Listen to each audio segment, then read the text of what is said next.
Nous allons parler aujourd'hui du processus de soins à distance dans le Reiki et s'il est vraiment efficace. Je vous souhaite la bienvenue dans cet espace Internet. Je suis Francis Jacquet, maître enseignant en Reiki, Usui et Karuna.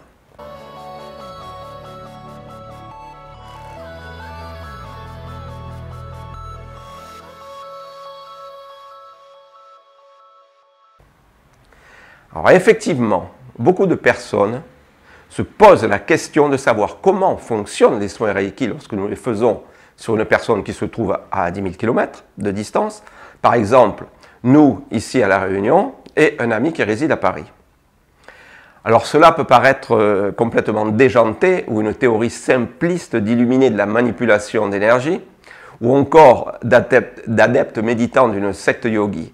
Mais non, pas du tout. Cela est bien réel et se prouve depuis quelques années par des expériences scientifiques. Je vais donc, pour rester dans une logique que la plupart d'entre nous ne connaissent pas, m'appuyer sur les résultats tout d'abord d'une expérience faite par les services secrets américains. Vous trouverez cette expérience du reste relatée dans une vidéo de Greg Braden qui se trouve sur YouTube. Alors il s'agit en fait d'un volontaire à qui l'on avait prélevé un morceau de tissu d'ADN et que l'on avait placé dans un laboratoire juste à proximité de l'individu à qui l'on faisait subir différents stimuli. Et le but était de vérifier les effets qu'éventuellement l'on pourrait constater sur le tissu d'ADN. Alors il s'avéra que lorsque le volontaire subissait un stimuli agréable, style musique zen, massage, etc., le tissu qui se trouvait dans une autre pièce du laboratoire, en fait s'étirait, subissait une expansion. Alors que sur une stimulation négative faite sur l'individu, le morceau de tissu d'ADN se rétractait et agissait de la même façon que lorsque l'on est agressé.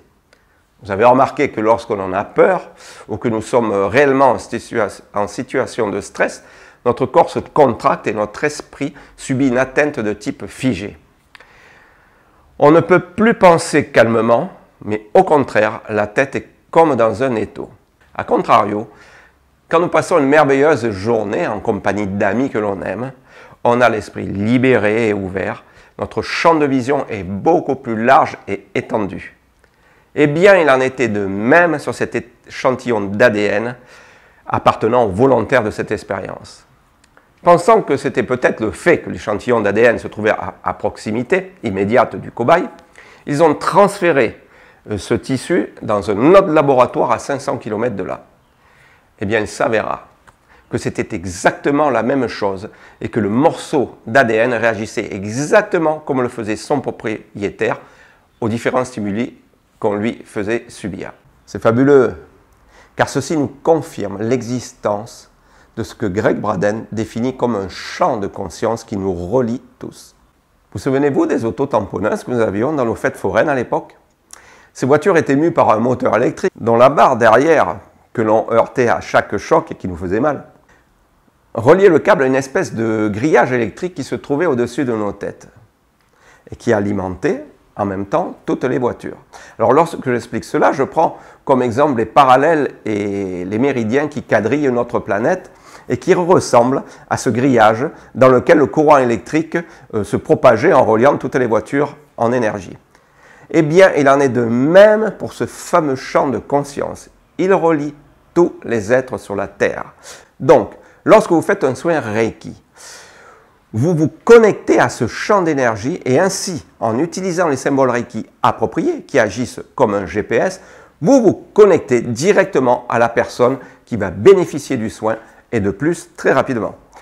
Ce champ de conscience est encore plus performant que la 4G ou que la fibre optique. Alors, est-ce que ce soin est efficace? Eh bien oui, il est d'une efficacité exceptionnelle. Souvent même, plus efficace encore que lorsque la personne est présente. Alors vous allez me dire que c'est difficile à croire et pourtant. Permettez-moi de vous expliquer une chose importante que j'enseigne et qui fait partie de mon atelier énergétique.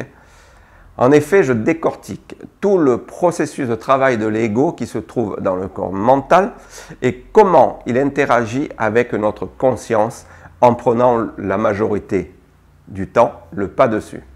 Alors pour faire court, car ce n'est pas le but de cette vidéo d'aller plus avant sur ce sujet, il faut que vous sachiez que cet ego va bien des fois empêcher, en faisant justement ce pourquoi il est fait, la personne qui demande un soin Reiki d'en bénéficier que sur un certain pourcentage. Alors effectivement, depuis la nuit des temps, on nous a appris que nous étions nés dans le péché, que nous étions des vilains petits canards qui ne méritent guère la bienveillance et encore moins la félicité qui nous revient de droit. Donc, là où 1 ou 2 soins suffisent, le patient est obligé d'en faire plus la plupart du temps, car il prend l'énergie réparatrice que selon ce qu'il pense être en droit de recevoir, toujours selon le concept évoqué juste avant. Alors, est-ce que je mérite vraiment cette guérison? Est-ce que cela marche vraiment? Cela tient du miracle, etc., etc. Voilà ce que l'ego en sourdine entonne dans l'esprit du demandeur sans qu'il en soit réellement conscient. Qu'une autre personne soit présente et pose les mains sur soi renforce pour certains le concept de « je suis malade ». Et sans compter avec l'interaction physique entre le patient et le praticien Reiki qui empêche le lâcher-prise, qui est la condition sine qua non pour recevoir la totalité de l'énergie qui va permettre de nettoyer les mémoires somatiques ou d'éliminer l'énergie perverse.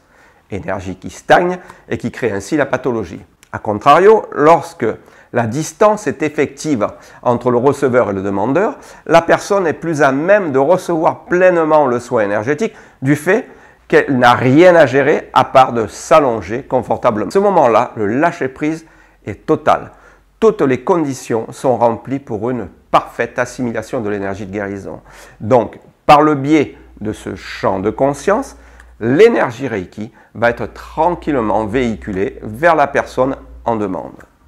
Je développe encore plus avant ce concept de distance, qui n'existe pas du reste dans le monde énergétique, dans mes ateliers, en prenant des exemples sur des expériences quantiques faites par des chercheurs.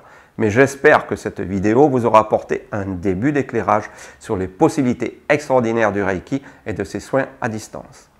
Alors pour les personnes désireuses d'en savoir plus, vous pouvez me laisser un message sous la vidéo ou me contacter par mail.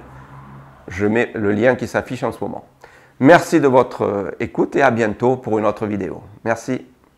Bienvenue dans cette vidéo dans laquelle nous allons parler des initiations Reiki à distance qui prolifèrent sur le net.